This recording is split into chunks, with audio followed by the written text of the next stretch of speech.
xaflad casho sharaf ah ayaa lagu soo dhaweeyay wasiir Yaasiin Axmed Sulub oo kamid ah wasiirada Khaatumo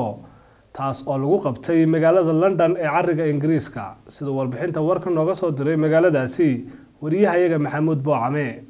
waxaa magaalada London ee dalka Ingiriiska lagu qabtay xaflada lagu soo dhaweynayo wasiirka arrimaha gudaha ee maamulka Khaatumo Yaasiin Axmed Sulub haddaba xafladan ayaa waxa soo qaban qaabiyay haweenka jaaliyada Khaatumo State ee magaalada London halkan waxaan ku soo dhaweynaynaa wasiirkeena arrimaha gudaha ee Khaatumo oo maalmahan joogay magaalada London anaga rag iyo dumarkii waxaan leenahay welcome to London waxaan asagoo ku yimid socodkiisa dalka Mareykanka ah anagoo ku dhancaa reer Khaatumo oo dhan magaalada London waxaan leenahay wasiir ku soo dhawow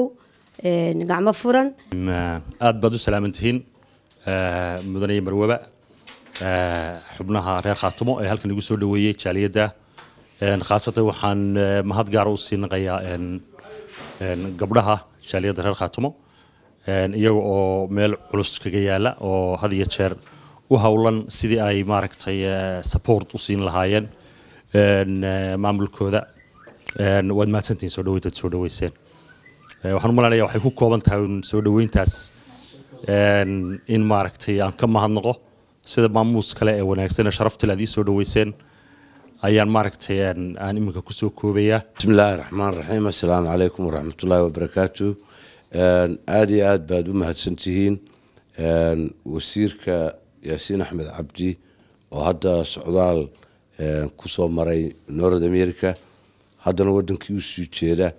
soo dhaweynta aad soo dhaweyseen aynu soo wada dhaweynay si aad iyo aad baad ugu mahadsantihiin wasiir adiguna soo dhawow sagootisna waa kugu sii dari doonaa haddii alla idmo maadaama hadda loo socdo oo reer Khaatumo ay gudo iyo dibadba ay u diyaar garoobayaan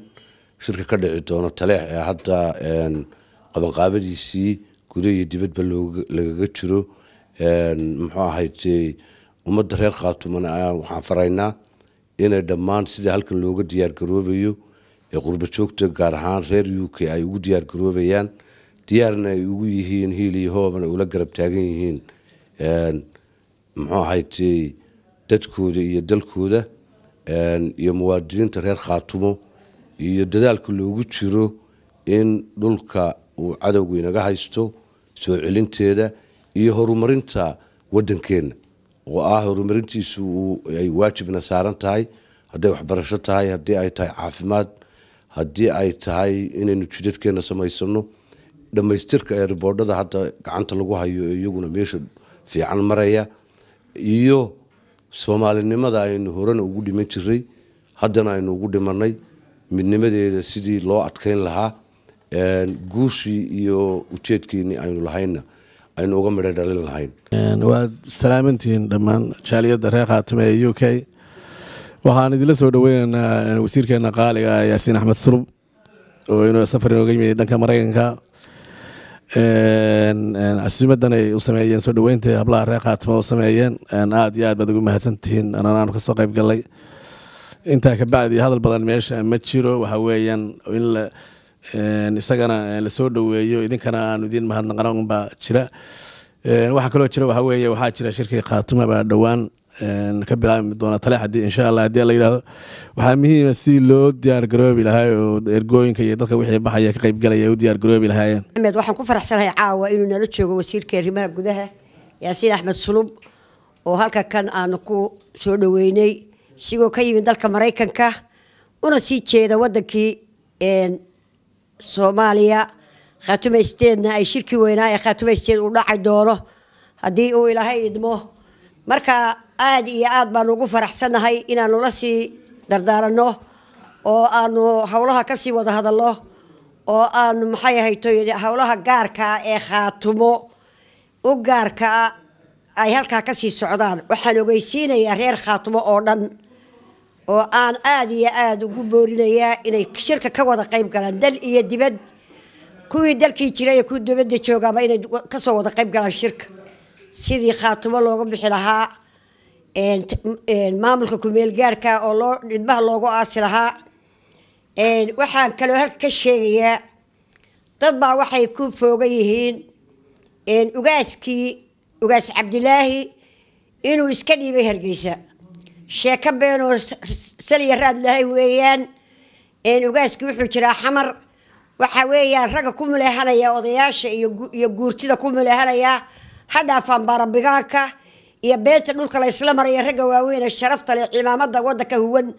tolka huwan in la cambaareeyo taasna waan ka soo horjeednaa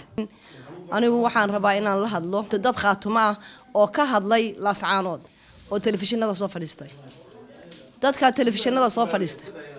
telefishinada soo fadhiistay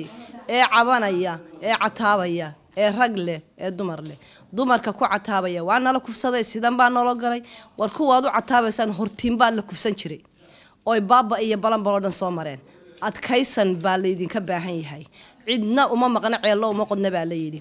idinka ayaa is xoreyn kara cid aan khaatumo ahayn oo idin maqan oo u cawataan yee jirin reer khaatumo waxaad ogaataan ina khaatumo maanta ee dad isku filan oo wax qabsan kara oo isjecel inay yihiin waxaa ka maqan dadka in khaatumo ay ahayd dadkii Soomaaliya xoreeyay darwiishtii bay ahaayeen marka lama oran karo maanta waxa weeye dhibaatadu way dhacdaa qaladaadkuna meel kasta ka dhacaan marka ma ahan dulqaad fara badan loo baahan yahay waxyaalahaas dhan waxaan la ku tusayaa anigu saar ahaan waxaan qabaa waxaan la ku tusayaa inaan isjeclaano reer khaatumo dhibka ku dhacaya way isku soo dhawaanayaan waxaan leeyahay dadka meelahan ka hadlay khaatumo qofkii raba inuu ka hadlo reer khaatumo way yaqaaniin dadka khaatumo metela marka waxaan leenahay khaatumo qofkii la raba inuu la hadlo amba u hadlo cid u hadli karta ma jirto dadkii u hadlayay waa reer khaatumo sahal waan ognahay wixii loo sameeyay yaa la isku soo dul wareegin wixii loo sameeyay waan ognahay reer sahal dadka daarood aday metelaan